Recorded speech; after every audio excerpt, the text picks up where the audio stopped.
जय श्री कृष्णा। आषाढ़ शुक्ल पक्ष योगिनी एकादशी।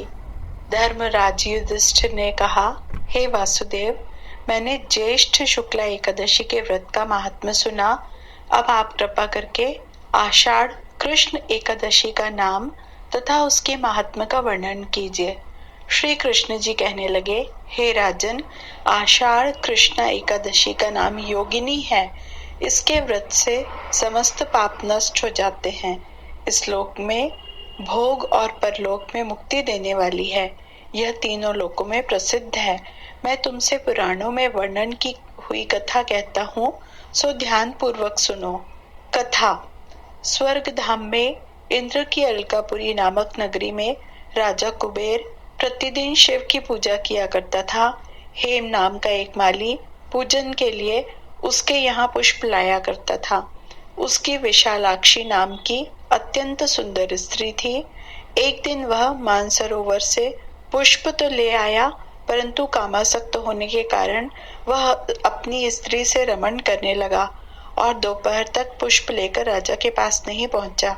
उधर राजा उसकी राह देखता रहा। अंत में उसने सेवकों को आज्ञा दी कि तुम लोग जाकर हेम माली के न आने का कारण पता लगाओ।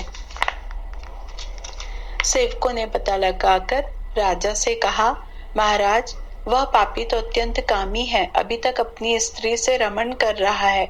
यह सुनकर कुबेर ने क्रोधित होकर उसे बुलाया। हेम माली राजा के भय से कांपता हुआ उपस्थित हुआ। राजा कुबेर क्रोध के मारे कांपते हुए कहने लगा, अरे पापी, नीच कामी, तूने मेरे परम पूजनीय ईश्वरों के भी ईश्वर श्री शिव जी महाराज का अनादर किया है। इसलिए मैं तुझको शाप देता हूँ कि तू स्त्री का वियोग सहेगा और मृत्युलोक में जाकर कोढ़ी होगा। कुबेर के शाप के प्रभाव से हेम माली उसी क्षण स्वर्ग से पृथ्वी पर गिर गया। भूतल पर आते ही उसके श्वेत कोढ़ निकल आया। उसकी स्त्री भी उसी समय अंतर ध्यान हो गई। मृत्युलोक में आकर उसने अनेक दुख भोगे। भयानक जंगल में जाकर बिन अन्न और जल के भटकता रहा। रात्रि को निद्रा भी नहीं आती थी, परंतु शिव जी पूजा के प्रभाव से उसको पिछले जन्म की स्मृति का ज्ञान अवश्य रहा। घूमते घूमते एक दिन वह मार्कंडे ऋषि के आश्रम में पहुंच गया, जो अत्यंत वृद्ध और तपवान थे।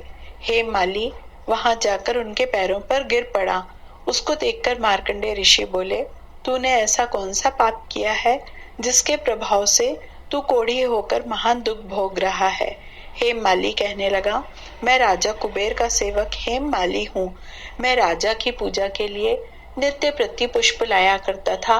एक दिन मुझे अपनी स्त्री के साथ विहार करते देर हो गई और दोपहर तक पुष्प लेकर नहीं पहुंच सका, तो उन्होंने मुझे शाप दे दिया कि तुझे स्त्री का वियोग होगा और मृत्युलोक में जाकर कोढ़ी बनकर दुख भोगेगा।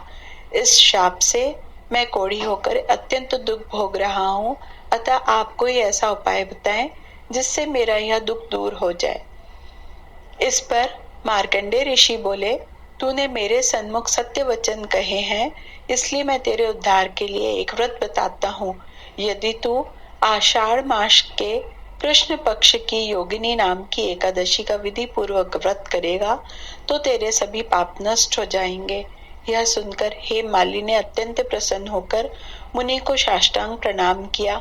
हेम माली ने मुनि के कथानुसार विधि पूर्वक योगिनी एकादशी का व्रत किया और इसके प्रभाव से अपने पुराने स्वरूप में आकर अपनी स्त्री के साथ आनंद पूर्वक रहने लगा।